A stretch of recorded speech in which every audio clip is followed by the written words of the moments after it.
చూడండి, చక్కగా సంఘం వెళ్ళిపోతూ ఉంటుంది. ఒక సంఘం చక్కగా సహోదరుల వలె ఉంటారు. ఒకడు వస్తాడు ఎక్కడి నుంచో వచ్చి అంటాడు, నీ గురించి ఆ బెదరేమన్నాడు తెలుసా? అవునా, ఎంత ప్రేమించాను. బాధ ఉంటుంది కదా ఎవరికైనా, నేను ఎంతో ప్రేమించాను, హాస్పిటల్లో ఉంటే వెళ్ళాను, కష్టం అంటే సహాయం చేశాను, నన్ను ఎంత మాట అన్నాడా? అప్పుడు ఇతను అంటాడు, ఏమంటాడు, ఒకానొక రోజు తిండి లేని పరిస్థితుల్లో వారిని నేను ఆదరిస్తే ఇప్పుడు ఇలా అంటున్నాడా అంటాడు. మళ్ళీ వెంటనే అక్కడికి వెళ్తాడు. ఒకనొకప్పుడు నీకు గతి కూడా లేదంట కదా, ఆయనే చూసేటట్టు కదా, ఆయన కొత్త గొప్పలు చెప్పుకుంటున్నాడు అంటాడు. మళ్ళీ అక్కడికి వెళ్ళి అప్పుడు ఏమవుతుంది? ఇద్దరు ఏమవుతారు? విడిపోతారు. అంతే. ఏంటా మీ ఇద్దరు మాట్లాడుకోవట్లేదా? మాట్లాడుకోవట్లేదు. ఎంతైనా వాళ్ళిద్దరు వేరే వేరే కులాలనుకోండి, ఆ కులం వాళ్ళకి అది ఎక్కువ. అంతే, సగం కులం అటు వెళ్ళిపోద్ది, సగం కులం ఇటు వచ్చేద్ది. ఇంతకీ సంఘాన్ని చెరిపే గురుగీడు. అంతేనా? ఒకే కులం అనుకోండి, ఇంటి పేరు ఏదో తీసుకొస్తాడు, లేకపోతే ఊరి పేరు తీసుకొస్తాడు, లేకపోతే జిల్లా పేరు తీసుకొస్తాడు. అప్పుడు ఏమవుతుంది? ఏ జిల్లాకి ఆ జిల్లా, ఇంటి పేరు కా పేరు, ఇంటి పేరుటోళ్ళు. సంఘాన్ని చెరిపే గలిబిలి చేసే వ్యక్తులు ఉంటారు. వీళ్ళందరూ గురుగులు. వీళ్ళు ఏంటో తెలుసా?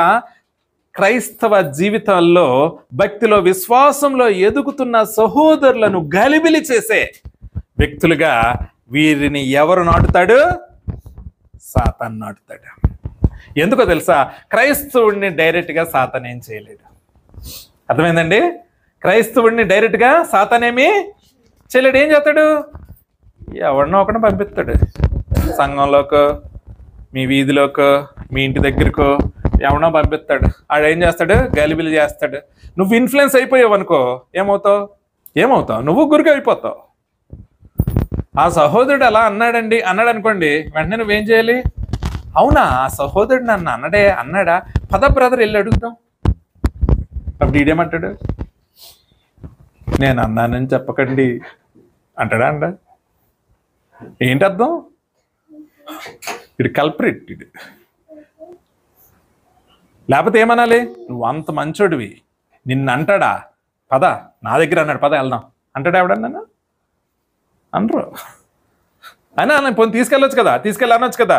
ఈ బ్రదర్ ఎంత మంచోడు, ఎందుకే ఎలా అన్నావు? తప్పు క్షమాపణ చెప్పు. మనందరం కలిసి ఉండాలి, ఒక సంఘ సభ్యులము, మనందరం సహోదరులము, క్రీస్తు అవయవాలము అని అనాలి కదా. ఉంటుంది అలాగా? రాదు. పోనీ ఈ వింటున్న వ్యక్తి అయినా అలా అన్నాడు ఆ సహోదరుడు, ఓకేలే ప్రార్థన చేద్దాం, నన్ను అపార్థం చేసుకున్నాడేమో అన్నంత శాంత స్వభావంతో ఉంటే సమస్య రాదు. అదే గురుగులు గలిబిలి చేస్తుంటే, వీళ్ళు గలిబిలి అయిపోతుంటే వీరి భక్తి జీవితం కూడా ఏమవుతుంది? గలిబిలి అవుతుంది. అందుకనే సాతాను ఏం చేస్తాడంటే డైరెక్ట్గా క్రైస్తవుల్ని, నిజమైన క్రైస్తవుల్ని కదిలించలేడు కనుక ఇలాంటి వ్యక్తుల్ని ఏం చేస్తాడు? సంఘంలో నాటుతూ ఉంటాడు. నాటుతున్నప్పుడు ఏమవుతుంది? కొంతమంది, అందరూ కాదు, కొంతమంది బలమైన క్రైస్తవులు కూడా కొన్నిసార్లు వారి బలహీనతల్లో ఏమైపోతారు?